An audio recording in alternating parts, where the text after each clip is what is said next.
ময়মনসিংহ নগরীর একই রকম ব্যস্ত এলাকার দুটি রাস্তার ভিন্ন দৃশ্য। সুষ্ঠু ব্যবস্থাপনার কারণে একটিতে হকার ও যানজটমুক্ত, অপরটিতে অব্যবস্থাপনার কারণে উল্টো চিত্র। স্টার নিউজের ক্যামেরায় ধরা পড়ে নগরীর ব্যস্ত এলাকা চরপাড়ার রাস্তার তীব্র যানজটের নানা কারণ।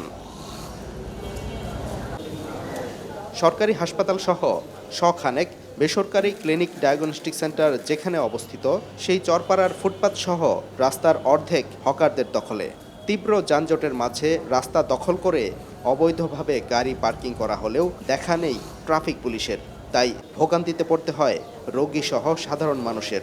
হকারদেরকে তো বারবার বললেও তারা একবার বসবে একবার উঠবে, এদেরকে তো কথা শোনাও না। প্রশাসনকে ওইভাবে পদক্ষেপ না নিলে তো কিছু করার নেই। নির্ধারিত একটা জায়গা হোক, তাহলে মনে করেন যে ফুটপাতে আর কেউ বসবে না। দল চেঞ্জ সব হয়, ওদের লোক কিন্তু ঠিকই থাকে, ওদের লোক ব্যবস্থা করে ওরা আবার আগের জায়গায় ফেরত আসে। আমরা এটা থেকে নিরসন চাই। সড়কটিতে ট্রাফিক পুলিশের একাধিক সদস্য নিয়োজিত থাকলেও বেশ কিছুক্ষণের পর্যবেক্ষণে দায়িত্ব পালন করতে দেখা যায় মাত্র একজনকে। এটা মহানগর, এটা ভবিষ্যতে এটা মেট্রোপলিটন হবে। তা আমার অনুরোধ থাকবে যে এখানে আলাদা একটা জনবলের একটা চাহিদা নতুন করে চিন্তা করে চাহিদা তৈরি করা দরকার।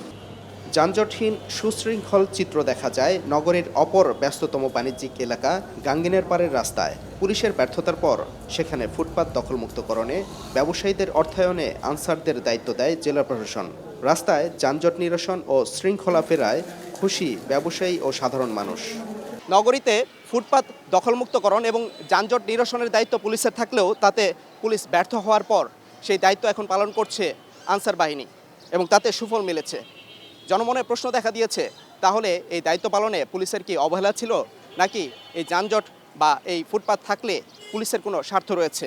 তাদের একটা বাড়তি চাহিদার জন্য তারা এই দোকানপাট বসাইছে আবার উঠাইছে, এরকম একটা অবস্থা ছিল, যার জন্য এখন আনসারের দায়িত্ব নেওয়ার পর থেকে আমরা অনেকটাই ভালো আছি। আমাদের আগে 1 ঘন্টা লাগতো জামে পড়ে থাকতে, আর এখন আধা ঘন্টা বা 10 মিনিট আমরা যাইতে পারতেছি। ফুটপাত সব নিয়ন্ত্রণ করে ফেলেছি, সদা সর্বদা আমরা এখানে আছি।